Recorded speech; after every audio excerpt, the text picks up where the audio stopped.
s'appelle La Régente. Voilà. Et c'est le fruit d'une collaboration avec une colonie d'abeilles. Donc c'est une pièce qui au départ aurait dû être une performance, avant d'être une sculpture. J'imaginais donc une personne qui aurait porté cette grande collerette alvéolée comme une sorte dessin portatif avec de temps en temps des abeilles qui seraient rentrées et sorties de la collerette.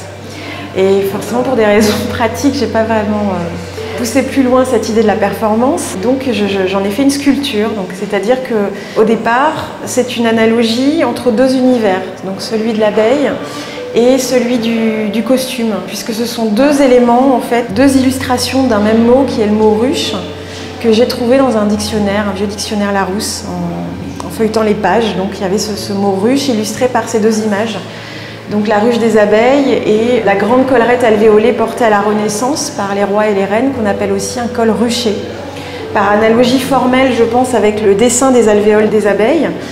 Et sur l'image, ça semblait aussi être une reine qui portait cette collerette. Donc j'ai fait aussi un rapprochement sur le double pouvoir de la reine, naturelle chez l'abeille et plus artificielle chez l'homme.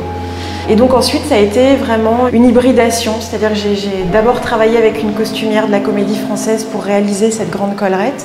Et ensuite, je suis allée trouver un apiculteur et ses abeilles. Et l'ensemble donc de la collerette et de la structure que j'ai réalisée sont restés dans une ruche pendant plusieurs mois. Et donc ce qu'on aperçoit sous le col, finalement, c'est la construction en fait en cire des abeilles sur ma sculpture.